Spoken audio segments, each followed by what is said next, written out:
My guest today is the endorsed candidate for the Republican Party of Massachusetts for the governor of Massachusetts, Mike Minogue. Welcome back to normal.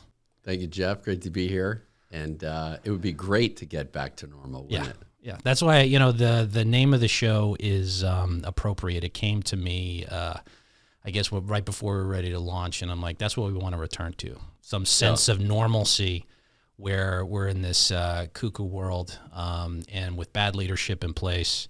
And we really need responsible, serious people in charge, which we don't appear to be. I want to compliment you on one thing. I like the AAOK. And it's one thing that's been irritating me for quite some time is the first A, which feel free to let's tell the audience what the first AA in AAOK means. So AAOK is our blueprint to get back to making Massachusetts the best place to live, work, and raise a family. And you can just think about 10 years ago. You don't have to go back that far. And it was that. Right? People wanted to move here. People wanted to stay. Young people wanted to stay. Older people could retire here. And so when we came up with what's the most important things we have to fix, not just to talk to people, but what can we truly fix? The blueprint is the first A is the accountability, which starts with the audit, which we 72% voted for, which the governor and the AG are essentially blowing off the will of the people. Yeah. It was public record that I met with the state auditor, Diana DiZoglio, back in March, April as a concerned citizen. And I helped her find a lawyer and law firm that would take on the state because not everyone wanted to. I offered financial aid to support it. And that process was the first submission to the Supreme Judicial Court, which is gave her the right to get legal representation. Now she's moving forward. But they were gaslighting us, telling us that it may not be constitutional, right? That's what we heard from the governor. That's what we heard the AG. But they wouldn't allow anything to go to the Supreme Judicial Court. That's the little secret that no one knows about. Yeah. Now we'll find out. But even if we get it done, you see that now what the legislature is doing is trying to minimize it and create new laws around it. Yeah. The reality is we need to audit not just the legislature, which is a little more than $100 million. We need to audit the entire $63 billion budget that she just put in place that starts in July, and the $8 billion bond on top of that. And to remind all the listeners, in 2019, our budget was $42 billion. $42 billion. Yeah. We're over $71 billion this year. It's insanity. I can't think that a 25 to 30% increase in spending. I certainly don't see it, feel it, or anybody in the Commonwealth would be like, oh yeah, I'm getting my value for my money here. Right. No, our taxes have gone up, our spending has gone up, our debt's gone up. Yes, it's a disaster. The reason it's a disaster is because we are last in the nation in private job growth already, right? So you can't do worse than last. You have to screw up everything to be last out of 50. That's what we're doing. It's the George Costanza rule, right? Yeah. Do the opposite of what you're supposed to. And the second thing is we're second worst in the nation in debt per person, right? No one knows that fact. And we have 8 tax categories. That's already. So there's not a lot left, right? You go to New Hampshire, you get a property tax. You go to Florida, you get a sales tax, and you get a property tax, which may go away. We have 8. So we have income tax, property tax, sales tax, energy tax, excise tax, capital gains tax, millionaire's tax, and death tax. 8 taxes. Not even California has a death tax. So with all this money being spent, we should insist that every dollar be functioning and efficient. And it's just the greatest insult that we're not allowed to know that. And they should not be allowed to add another tax or any penalty until they audit the entire budget. And I am focused on that with the U.S. Attorney, Leah Foley, who's very good. I will work with the state auditor, and I also want to bring Elizabeth Dion in with the party for a victory for us to get to Treasury. With those 3 positions, the voters will get full transparency on everything, and that's what they need. That's the first A. It's astonishing to me that this issue is not 100%. Even even if you're a communist in Cambridge, you should want to know where. It's almost. I think some of the people that didn't vote for it Not the 70, because the polls now around 85% want the audit done, but they believe they want the whole audit done. There are third-party firms. First of all, if you're a public company, like I was a public company CEO for 19 years, I got audited every 3 months by an outside agency. Okay. And it's complicated because you got regulatory, you got different currencies are all over the world.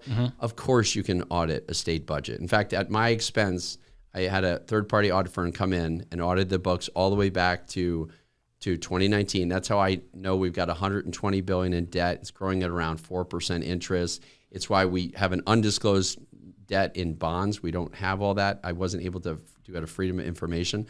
But we can bring in agencies that will audit the whole budget. We also can bring in agencies that work with states to find fraud, waste, and excess, and Medicare, Medicaid. Yeah. We're going to find billions of dollars of waste and fraud. Some of that money will go back to the taxpayers. We don't need the legislature to lower the taxes. If the expenses go lower and the revenue goes higher, this is Constitution a good point. of our state says give the money back to the taxpayer. Right. Happened once in the Baker administration, happened once in the 80s. Yeah.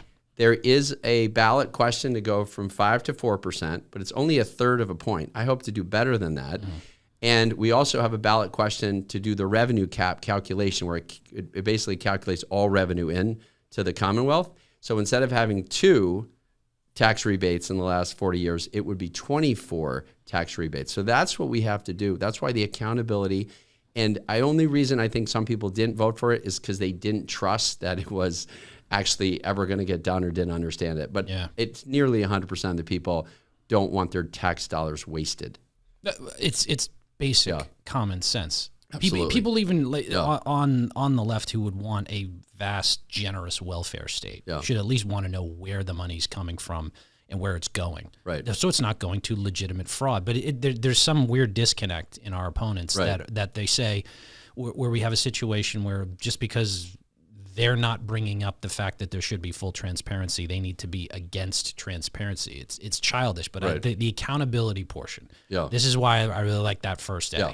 The accountability portion, and you're not getting that from Laura Healy. And I say I'm running as the audit candidate, right? I can do math. I can add. Every entrepreneur, every business knows you can't have a restaurant with 10 tables and hire 100 waiters with full benefits. I mean, that's what we're doing. We're one of the fastest growing government employee sectors, even though our private sector is going down. So AAOK, accountability, affordability, opportunity, keep communities safe. Yeah. The other A is affordability. We have too many taxes. Like people forget one of the reasons that everything costs more is all these taxes, right? Our energy costs too much because we don't have natural gas pipelines coming in. And a third of our bill includes a climate tax. I would get rid of that day one. This is really important as we see we're getting into the summer months. Electricity bills are going to climb with air conditioning, and we are not generating enough power in the ways that we need to generate power. Natural gas, nuclear, and we're going to get into nuclear in a second. But it's tied to the affordability and the accountability are definitely tied together, because every time I see Maura Healey talk about energy and they bring it up on some of the fluff appearances that she does, and she'll give some pat answer about how all things are on the table, and then the first thing she rattles off are solar and wind, right? And then it trails off, and there's no solar and wind are. Well, wind's actually an issue because offshore wind is the most expensive and the most damaging to the industry, to the ocean, and to common sense because it doesn't work. No, it doesn't. Solar, perhaps, but if solar works as a backup. Yeah. I ask all the time people in the audiences, how many would fly on a solar plane? Right. Actually, one hand went up yesterday because it was a 6-year-old girl, and I said this is perfect because they believe in fairy tales, right? Yeah. But anyone understands that. But there's not a single manufacturing facility or even hospital that runs on solar. You can't. It's just not efficient enough. Our state has spent $1 billion plus, billions of dollars in tax dollars for wind and solar subsidies. And today we get 6% or less from wind and solar. Yeah. It's impossible. The net zero, which is unfunded, which is a gift from the political establishment, makes absolutely no sense. Any person that I had 5 kids, ran a public company for 19 years. I couldn't pay attention to everyone like most people. When you read it, you can't believe it actually got passed. It defies logic. We have less than 6% of our energy from wind and solar after 2 decades and billions of dollars. But by 2032, right there, I was going to ask what the deadline was. 2032, we're supposed to have 70% in wind and solar. It's impossible. They just can't do it. We don't have enough ocean. We don't have enough land, and they can't store. The storage of the battery energy isn't reliable enough. You'd have to build all that out. It's crazy, and you still wouldn't have the ability to do it. Natural gas. America is blessed with natural gas. We have massive source of it in New York and Pennsylvania. It was planned to come in. We need to go back to that plan. Our governor, as Attorney General, she basically stopped it. She bragged about it. But we need natural gas. It's safe. It's reliable. Fracking is great innovation. And there's no reason not to have it. And if you were an objective person, if you just analyzed how we get our power, the alternative is we're getting coal for electricity. We're burned oil during the winter. That's dirtier and more expensive. Well, it's about I'd say at least 50% dirtier. Right. Yeah, the natural gas is way cleaner. Right. Yeah. And we have it. And so it defies logic, but it's almost as if they don't want to solve the problem. And this is the only conclusion you get to, that this is party politics. It defies logic. If you wanted to solve the problem, we could solve it. And that's why our electricity costs are so expensive. And we're not going to attract businesses or entrepreneurs. Nobody's going to build manufacturing here. The company I ran, Abiomed, we have manufacturing in Massachusetts. And the company I'm on the board of, Insulet, we make insulin pumps. We manufacture in Massachusetts because we made those decisions a while ago. Right now, not only are you seeing companies leave, you're seeing manufacturing leave, and no one will invest. But if you have manufacturing in your community, you build a middle class that pays tons of taxes and revenue to the towns, to the suppliers, and it spreads out investment in those communities for decades. That's the way we're going to save our budget, because our top 2 employers, universities and hospitals, do not pay taxes. So we're even more dependent on entrepreneurs or businesses. But if things don't change, that's why this is the tipping point. You're hitting on it, really. The people that stay, the business stay, our taxes will be greater than 2x what they are today. Plus, there's going to be taxes on driving your car, driving into Boston, and a carbon footprint tax to every business that's out there. We know it's coming because they're out of our money. The downward spiral, that the compounding effect that her policy said, you hit it, you articulated it very well. They're not trying to solve the problem. Right. So they're campaigning on it. Right. So that when they don't try to solve the problem, it drives people away, and it will drive those manufacturers that you just spoke of. Yes, they're in Massachusetts, but the next one won't be.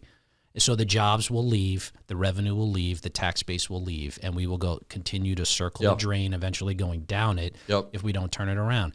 And this is something that people really need to understand, is that the solutions exist, but when you're being willfully and coy, ignorant about it, and not understanding, like you said, it's fantasy, right? For the solar and wind that's going to solve the energy problems. And I have a farm, I have solar, and how it works. I just can't store the energy enough. The battery technology isn't reliable enough, and it is very expensive. Even if you have a panel, you're only going to get about 15% efficiency on a panel. Yeah, it's a supplement. You're never going to get there. Yeah. But our debt, this is what we go back to, and I'd say this to my union friends: the $120 billion has 4% interest. That's almost $5 billion a year in just more interest.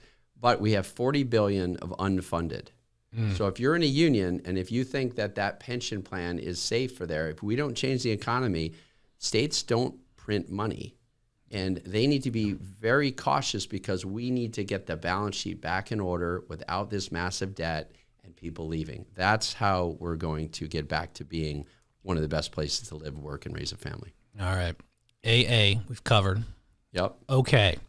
Let's get into the keeping our community safe. Yep. I know this is, we're going to see the headlines, and, I see the governor constantly just over and over and over again. She blames the president, blames everybody else, doesn't take accountability for keeping the community safe. And this is really job number one of any government. It is to keep the citizens safe. Yeah. Whether it's militarily, on a national level, or even at the local and municipal level with police and getting criminals off the street. Right.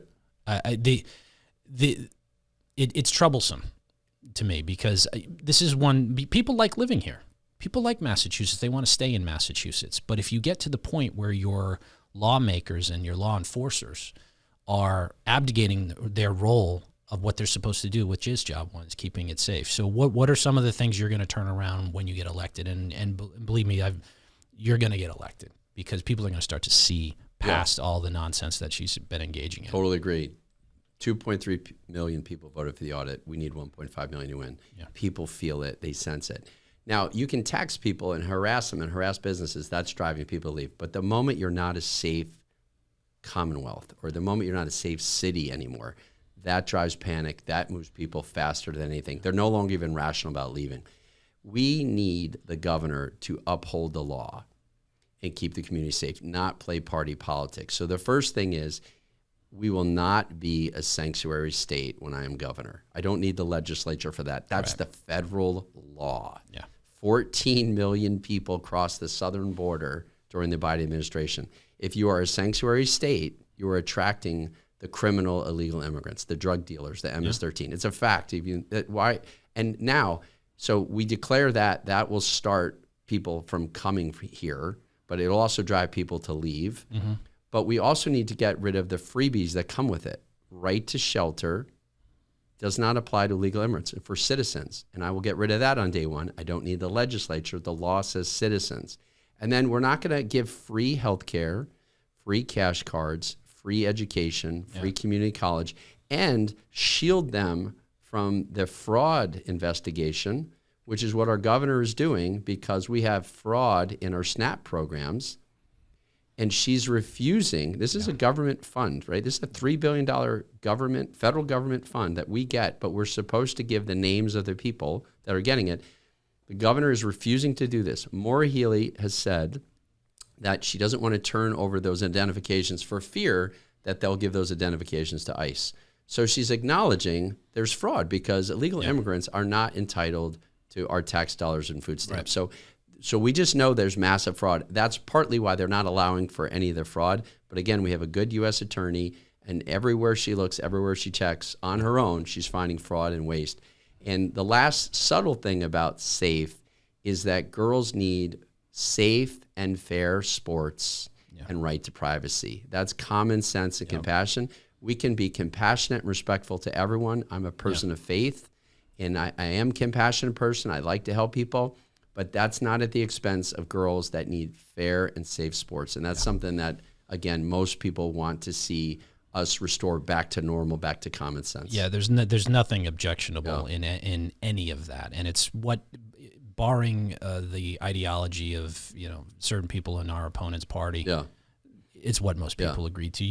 But I went out of order, so I did AAKO now. So okay, knockout. Right. So maybe that's a better one. Instead of OK, it's AAKO, like a knockout. But it's your campaign. Let's flip it up. The O is for opportunity. And I would be a new kind of governor. I'd be the first governor ever in the history of Massachusetts who's been a public company CEO. I did that for 19 years. I'd be the first one to put manufacturing here. I'd be the first West Pointer.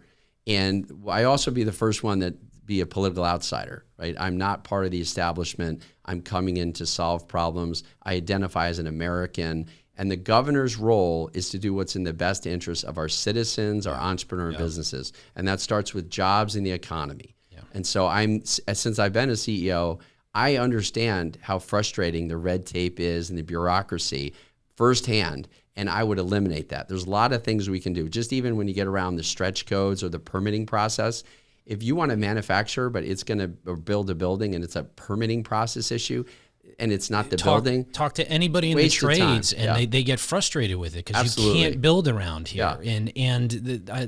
We're gonna play a clip when I only have you for a brief amount of time, but there's a clip I want to from an interview where the governor's talking about how all these houses are coming online.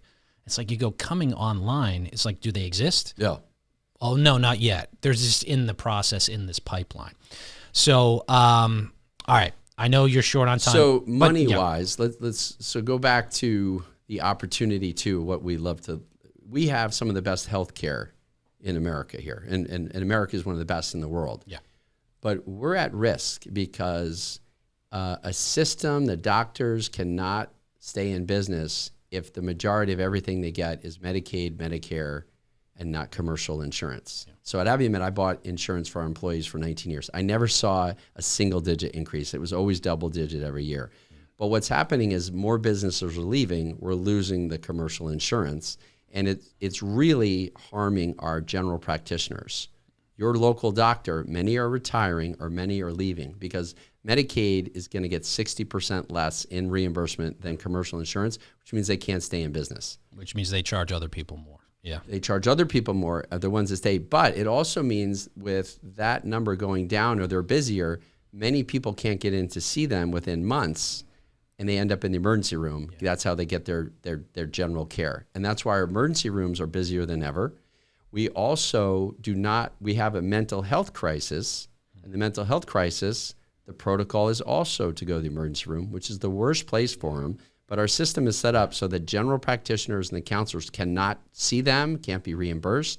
That's the wrong model. That's something we can change and fix without costing. In fact, it probably would be better outcomes. And the last thing on opportunity is if you want to give a person and break the cycle of poverty and give a person opportunity, give them a great education.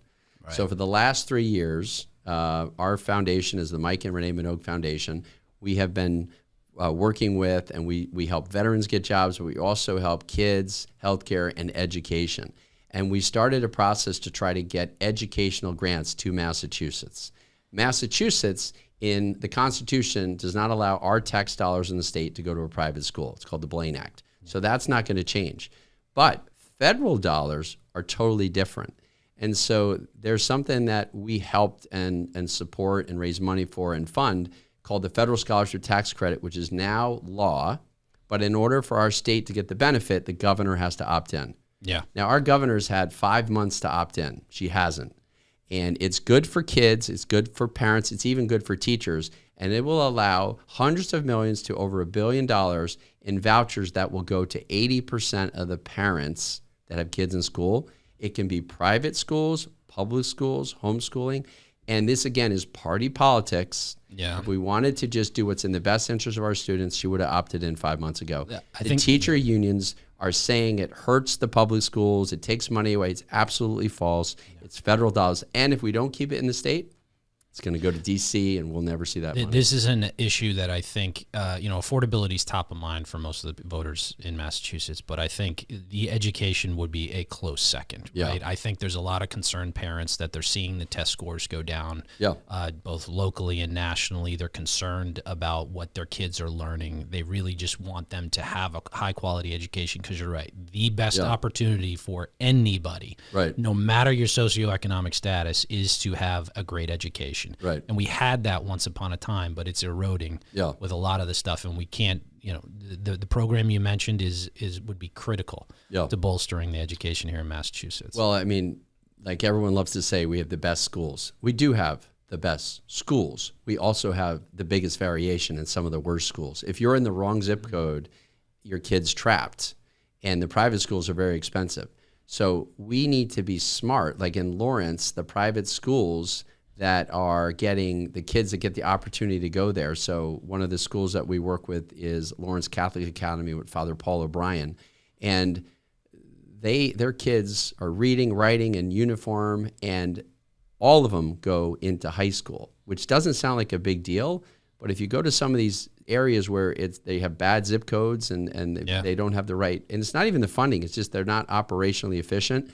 Not every kid even goes to high school.